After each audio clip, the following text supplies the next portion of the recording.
Getting to the United Kingdom, the air was cold and the streets louder.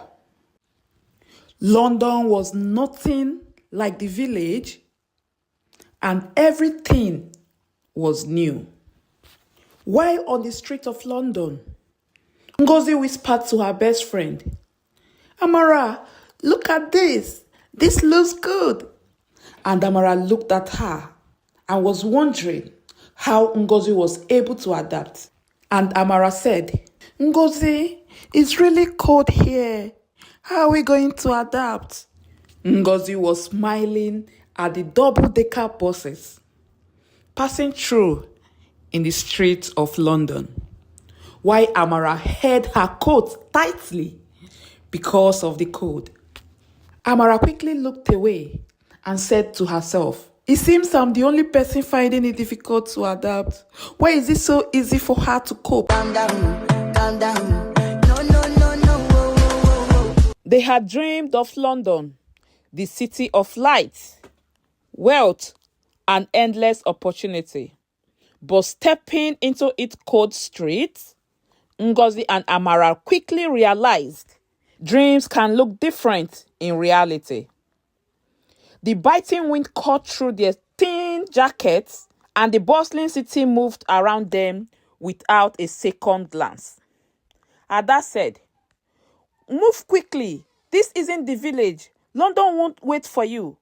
And they hurriedly followed Ada. Ada's small apartment was far from the comfort they had imagined. The cramped space, filled with old furniture and unopened boxes, felt so suffocating. Ada's sharp tone filled the room, a harsh contrast to the warmth they had known back home. This was London, not the dream, but the reality.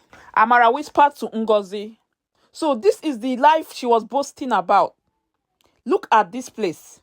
Then Ngozi softly said, "At least we are here, Amara. That means something, doesn't it?" Every morning, Ngozi and Amara ventured into the streets of London, clutching resumes and one hope. Doors closed before they could knock, and eyes turned away before they could speak. In a city overflowing with life, they felt invisible.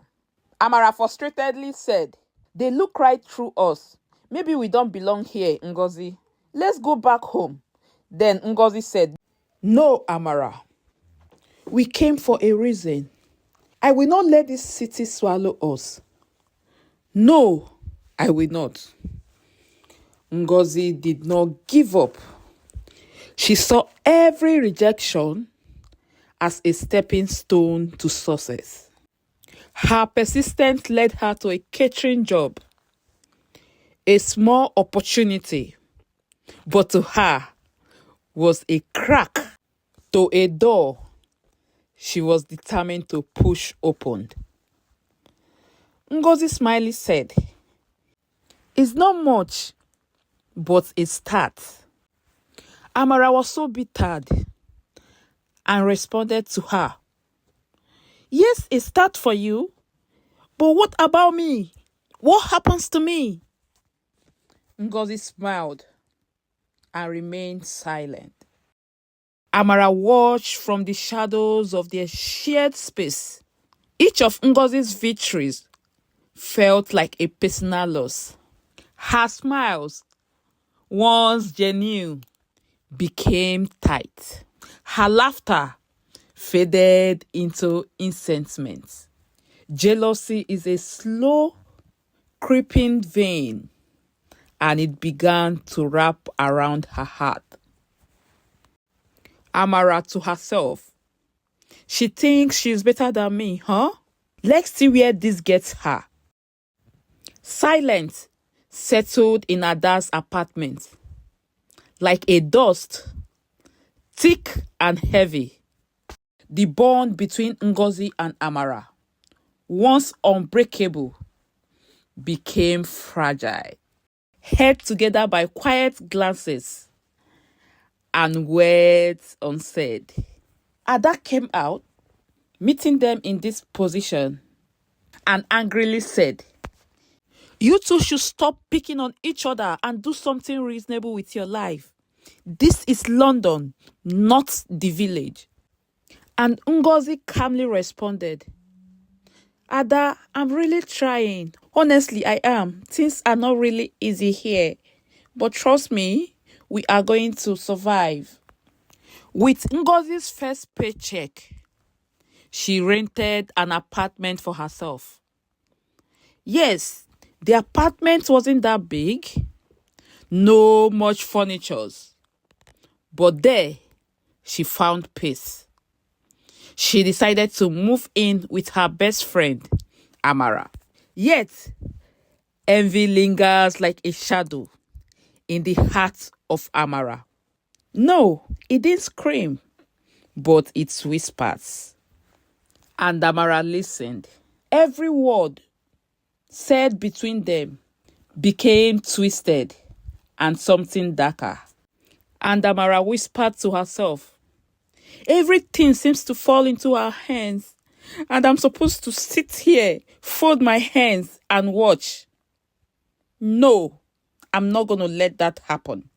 Desperation knows no boundaries. Amara, lost in her own bitterness, and stepped into darkness. Amara struck a deal with the mystery man.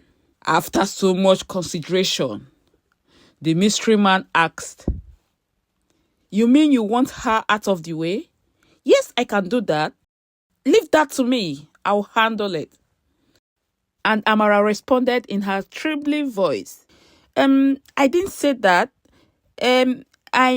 She has so much things more than I do, and she has no regards for me." One fateful evening, when Ngozi was returning from work, the street suddenly grew colder, the shadow longer.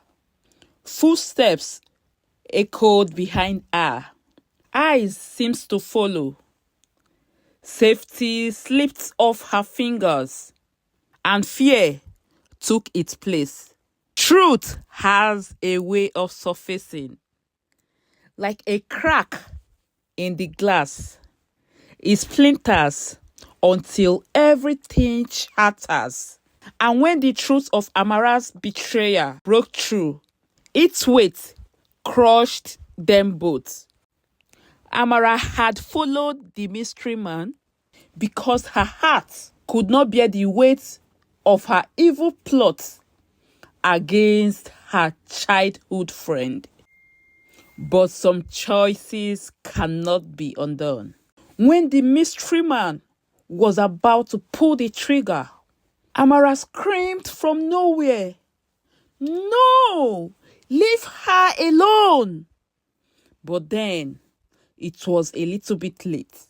Amara decided to lay her life and was hit by the bullet. The bullet she plotted for her best friend, spoken in action rather than words. Amara weakly said, "I, I, I'm sorry. I'm sorry, Ngozi." Ngozi cried, "No, no, stay with me. Please don't go anywhere." The environment was quieter now, but it wasn't just silent. It was absent. Amara was gone, and in her place was a hollow space in Ngozi's heart.